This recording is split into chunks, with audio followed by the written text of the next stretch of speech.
하나님의 은혜가 함께 하시길 축복합니다.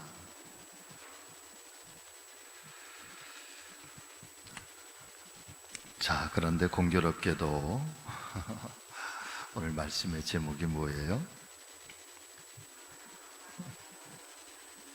사랑은 말로만 하는 것이다.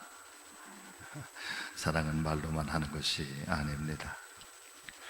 자차를 보세요. 크리스찬의 신앙의 핵심은 여러분 십자가와 부활입니다. 아멘.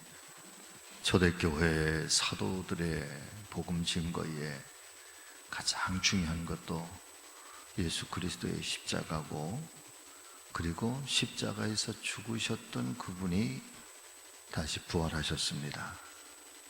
그리고 이제 한 걸음 더 나아가면 그분은 다시 오실 것입니다. 이것이 초대교회의 신앙의 전부였습니다. 그리고 그분의 그 사랑 앞에서 어떻게 우리가 그리스도인으로 예수 믿는 사람, 아주 우리나라의 초창기에 그런 표현대로 쓴다면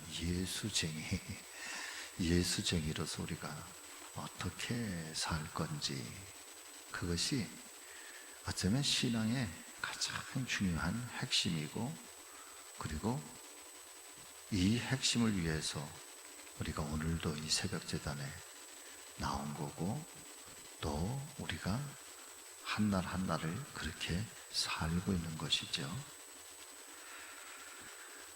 이 십자가에 나타난 위대한 진실성, 거기에도 두 가지가 있는데, 이 십자가에 나타난 위대한 진실성의 첫 번째는 사랑한다는 것의 실체를 말합니다. 도대체 사랑이라고 하는 게 뭐냐라고 하는 그 실체. 굉장히 우린 사랑합니다. 여러분, 이게 추상적이잖아요. 형이상학적인 거잖아요. 이게 감성적인 거거든요. 그러니까 이 감성적인 것, 그리고 이 추상적인 것, 이 형이상학적인 이 사랑이라고 하는 것이 도대체 실체가 뭐냐? 그림을 그린다고 한다면, 또 그것이 이런 삶 속에서 드러나고 나타난다고 한다면, 도대체 그 사랑의 실체가 어디까지가 사랑이고, 어디까지 가야 이것을 우리는 사랑이라고 말할 수 있는가? 그래서 십자가에 나타난 정말 위대함이라고 하는 것은 죽음을 불사하는 것, 자기의 전부를 다 내주는 것, 이것이 사랑의 실체라고 하는 것이죠.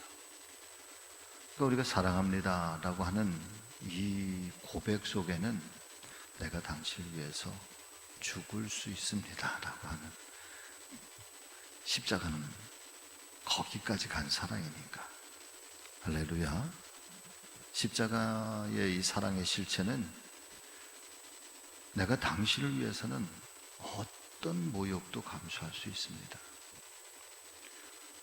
십자가에 나타난 이 사랑의 위대성이라고 하는 것은 내가 당신을 위해서는 어떤 수모도 내가 견딜 수 있습니다. 그것이 여러분 사랑이, 십자가가 보여주고 있는 사랑의 위대함이다. 또 한 가지가 있다고 한다면, 이 십자가는 그렇게 하나님께서 우리에게 내가 너를 사랑한다라고 하는 이 하나님의 약속, 하나님의 말씀이, 그것이 그냥 약속으로만 끝난 것이 아니라 구체적으로 실행되어졌다는 거예요. 십자가에서 하나님이 말로만 사랑한다고 하신 것이 아니라 십자가를 통해서 그 하나님의 말씀이 구체적으로 실현되었다, 실천되었다, 실행되었다는 거예요. 우리가 그리스도인으로서 십자가의 삶을 산다고 하는 것은 바로 이 두 가지를 우리가 동시에 사실은 안고 가는 거. 내가 당신을 위해서, 내가 당신을 사랑한다고 하는 것은 당신을 위해서 내가 내 목숨도 내놓을 수 있다. 어떤 수모, 어떤 모욕도 난 당신을 위해서라면 견딜 수 있다. 그리고 그것이 그냥 말로만 하는 것이 아니라 나는 정말 그렇게 어떻게 할 거다? 그렇게 살 거다.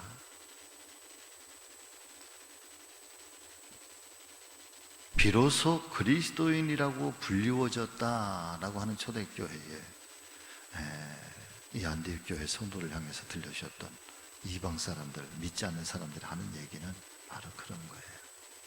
근데 오늘날 우리는 정말 믿지 않는 사람들 가운데서 야, 그리스도인들은 정말 사랑하는 사람들이야, 정말 십자가의 삶을 사는 사람들이야 라고 여러분 그런 칭송을 우리는 받아야 되는데 그렇게 받았으면 좋겠어요. 뭐 다른 교회는 몰라도 성직교회 교인들은 달라. 성직교회 교인들은 정말 달라. 할렐루야. 자, 한번 보실까요? 한 시인이 아름다운 시를 썼습니다. 그는 아름다운 노래를 많이 베껴서 친구들과 아는 사람들에게 보냈습니다. 그리고 심지어 그가 한 번밖에 보지 못했던 산 너머에 사는 젊은 여자에게도, 아가씨에게도 보냈습니다. 이틀이 지나서 그 여자가 사람을 통해 편지를 보내왔습니다. 믿어주세요. 저는 당신이 제게 써 보내주신 사랑의 노래에 깊이 감동했습니다. 지금 곧 제 부모님을 뵈러 와주세요. 그러면 저희는 약혼식 준비를 하겠습니다. 그러자 시인은 이렇게 답장을 했습니다. 아가씨, 그것은 시인의 마음에서 우러나오고 모든 사람에게 불려지는 사랑의 노래일 뿐이었습니다. 그러자 그녀는 그에게 편지를 다시 써서 보내왔습니다. 말로만 하는 위선자, 거짓말쟁이, 당신 때문에 나는 오늘부터 죽는 날까지 모든 시인을 저주할 거예요. 조금 극단적인 이야기일 수도 있겠습니다. 그런 생각이 드는데 충분히 의미는 있는 것 같아요. 사랑하면 사랑하는 사람을 위해 모든 것을 희생하게 됩니다. 희생하라고 애써 가르칠 필요가 없습니다. 자, 여러분, 거기 희생하라고 애써 가르칠 필요가 없습니다. 자녀들에게 말이죠, 자꾸만 얘기하는 건 뭐예요? 왜 그럴까요? 뭔가를 반복해서 얘기하는 거는 그렇게 살지를 못하니까 자꾸만 얘기하잖아요. 그러니까 이 하나님의 거룩한 강단에서 우리가 서로 사랑합시다, 사랑합시다, 사랑합시다, 사랑합시다, 사랑합니다, 축복합니다. 자꾸 그러는 거 왜 그럴까요? 그게 잘 안 되니까. 사실은 많이 사랑하면 가르칠 필요가 없대, 사랑을. 그렇죠? 애써 가르칠 필요가 없는데 그럼에도 불구하고 끊임없이 사랑하자라고 하는 것은 우리가 그렇게 온전하게 살지를 못하니까. 어제 오늘 말씀을 가만히 묵상하고 나서 잠깐 TV를 이렇게 켰는데 뭐가 나오는가 하면 월드비전에 탤런트 정혜리 씨가 우간다에 이렇게 간 거예요. 그래서 우간다의 그 어린 아이들, 그 고아들 이렇게 여러분 보셨죠? 그런 거 이렇게 보셨죠? 그런데 어제 이야기를 이렇게 제가 쭉 보면서 먹을 게 없어서 그냥 이 아이들이 그냥 3일 정도는 그냥 굶는 거예요. 3일 동안 아무것도. 그리고 산에 가서 독성이 없는 풀들을 뜯어다가 12살짜리 아이가 풀을 끓여서 엄마에게 먹여주고 8살짜리 애가 또 한 가정 8살짜리 애가 그 밑에 5살짜리, 3살짜리 아버지가 도시에 돈 벌러 가셨다가 잘못돼서 세상을 떠나고 그 아버지 세상을 떠났다는 이야기를 들은 어머니는 스스로가 목숨을 끊고 이 세 아이를 남겨놨는데 8살짜리 여자아이가 5살짜리, 3살짜리를 또 돌보는 거예요. 그 남의 집에 가서 하루 종일 구박받으면서 일을 했는데 그냥 그 집에서 주는 건 요만치 술집 꺾기 그거 가지고 와서 또 3일 만에 음식을 먹는다고 그 얘기를 이렇게 듣는데 이렇게 보면서 참 마음이 너무 아프더라고. 그런데 그때 제 마음속에 딱 들어오는 생각이 뭐냐면 이 사랑합니다, 내가 당신을 사랑합니다 라고 하는 이 말 자체가 얼마나 사치스러운 얘기인가.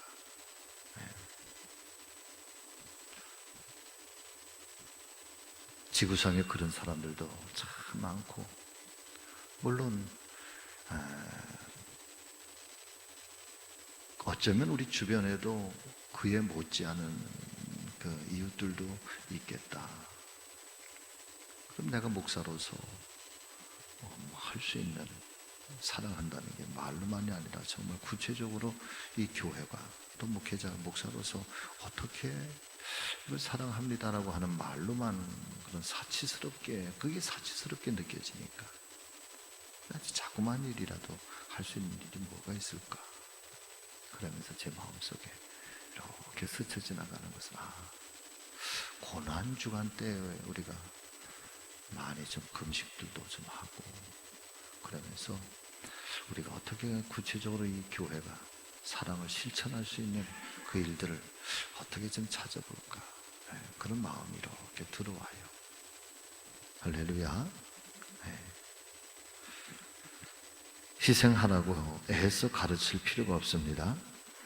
사랑 그 자체가 사랑하는 사람을 위한 희생이기 때문입니다. 우리가 어머님의 사랑을 잊지 못하는 것은 그 사랑이 조건 없는 헌신적인 사랑이기 때문입니다. 우리가 부모님의 사랑을 세상에서 가장 아름다운 사랑으로 생각하는 것은 부모님의 사랑은 위선적이거나 말로만 하는 사랑이 아니라 자식을 위해 모든 것을 희생하는 사랑이기 때문입니다. 부모님의 사랑은 그 어떤 조건도 없이 변치 않는 헌신적인 사랑인 것입니다. 자, 또 줄을 쳐놓으시죠. 오늘 이 세대를 사는 사람들은 성도들을 주목하고 있습니다. 여러분, 교회를 주목하고 있습니다. 말로만 사랑합니다, 존경합니다, 평안하십시오 라고 하지 말아야 합니다. 저와 여러분이 성경대로 내 이웃을 내 몸과 같이 사랑하는 최상의 법을 지킨다면 잘하는 것입니다. 그리스도인은 하나님을 사랑한다고 고백하는 사람들입니다. 하나님을 사랑한다는 말은 굉장히 쉽지만 그 사랑은 증명되어야 하는 것입니다. 우리도 이 세상에 살면서 가장 가까운 사람에게 사랑한다라는 말을 많이 합니다. 부부가 서로 당신 사랑합니다 고백합니다. 그러나 말로만 하는 사랑은 증명되지 않은 사랑인 것입니다. 증명이 되어야만 진정한 사랑인 것입니다. 그런데 증명된 사랑을 한다는 것은 굉장한 희생이 따라야 되는 것입니다. 희생 없이는 사랑을 증명할 수가 없습니다. 부모님이 자식을 사랑한다고 말할 수 있는 것은 자식을 위해 있는 힘을 다해서 희생을 하기 때문입니다. 부모는 아끼지 않습니다. 그러나 부부 간만 하더라도 아낍니다. 형제 간은 더 아낍니다. 사랑이라는 것은 이처럼 증명되어야 되는 것이죠. 사랑한다는 100마디 말보다 한 번의 눈길, 한 번의 손길이 더욱 와 닿아야 합니다. 말로만 하는 사랑이 아닌 가슴으로 느껴지는 사랑이 참 그립습니다. 그런데 이상하죠? 제가 여기쯤 이렇게 말씀을 천천히 묵상하는데 그런 생각이 이렇게 제 마음속에 쑥 들어오는 거예요. 사랑한다는 말이라도 제대로 하자. 여러분 같이 하십니다. 사랑한다는 말로 표현이라도 열심히 하자. 아멘. 오늘 이 이야기를 묵상하면서 옆에 있는 형제에게, 옆에 있는 자매에게 여러분 정말 사랑합니다. 시작. 네. 그리고 또 한 번 더 해보세요. 한 번 더 해보세요. 말이라도 열심히 합시다. 자, 시작. 쑥스럽죠? 그리고 나서 제가 제 아내에게 여보 사랑해 라고 하는 말을 언제 했지? 내가 그러고 나서 가만히 생각해 보니까 아유, 꽤 됐네요. 그 말을 한 지가. 네. 질투나세요? 참 사랑한다는 말 하는 게 이게 사실 어려운 말도 아닌데 참 어려운 거 잘 못하는 것 같아. 표현도 잘 못하는 것 같아. 근데 우리는 어느 순간에 사랑 여러분 사랑합니다 라고 하는 말 한마디에도 감동을 받을 때가 참 많아요. 저는 예배 끝나고 저 앞에서 인사할 때 목사님 은혜 받았습니다. 참 좋아. 막 힘이 나는 것 같아. 설교를 죽술 때는 더 그래. 그런데 나갈 때 목사님 정말 우리 목사님 사랑해요. 그러면 너무 행복해요. 말이라도 열심히 하면 좋겠다. 그런데 그 사랑한다는 게 거기에 더하여서 사랑하고 있구나, 내가 사랑받고 있구나 라고 하는 어떤 그런 증명이 된다고 한다면, 그것이 이 가슴으로 느껴진다고 한다면 그럼 더 행복할 것 같아요. 아멘. 자, 하나님을 진정으로 사랑한다면 그 사랑이 이웃과의 관계에서도 나타나야 합니다. 그러므로 우리가 예수님을 사랑한다면, 또 예수님을 더욱 사랑하게 되기를 원한다면 여러분 거기 주를 찾으세요. 내 삶 가운데 사랑을 실천하는 훈련을 하라. 사랑을 실천할 때 하나님께서는 그 현장에 오셔서 우리와 함께 해주시며 우리를 귀하게 여겨주십니다. 하나님의 사랑에 보답하는 것은 나의 삶의 의미와 가치와 기쁨과 행복이 하나님의 것이 되어야 합니다. 하나님 제일 주의가 되어야 합니다. 살아도 주를 위해 살고 죽어도 주를 위해 죽습니다. 그러므로 죽든지 살든지 우리는 주님의 것입니다. 사도 바울의 아주 위대한 신앙의 고백이죠. 그리고 바울은 그렇게 당신의 몸을, 당신의 삶을 여러분 그렇게 그리스도의 복음을 위해서 살았고, 마지막에는 자기의 목숨을 여러분 그렇게 복음을 위해서, 그리스도를 위해서 여러분 던지게 됩니다. 순교했죠. 자, 그리스도인의 신앙은 이론이 아니고 체험입니다. 죽은 자 가운데서 살아나고 없는 자 가운데서 있게 되고 아픈 자 가운데서 치료받는 체험을 해야 합니다. 그래야 우리가 남에게 예수 그리스도의 사랑을 전할 수 있습니다. 자, 마지막 4줄 우리 다 같이 함께 읽습니다. 인간의 참 기쁨과 행복은 우리 하나님 앞에서 사랑하고 사랑받는 데 있습니다. 돈 많다고 행복하지 않습니다. 지위나 명예가 있다고 행복하지 않습니다. 권세 있다고 행복하지 않습니다. 사랑받고 사랑할 때 행복해지고 기쁨이 넘치는 달콤한 행복을 느낄 수가 있습니다. 아멘. 네. 사랑받고 사랑할 때 불행한 것은 사랑을 받으려고만 하는 인생도 있어요. 있죠? 사랑받으려고만 하는 분들이 있어요. 우리 교회 말고 저쪽에 제주도에 사랑받으려고만 하는 사람이 있어요. 여러분, 목사님들도 존경을 받으려고만 하는 목사님들이 있어요. 얄미워. 얼마나 얄미운지 몰라. 자, 우리 함께 기도하겠습니다.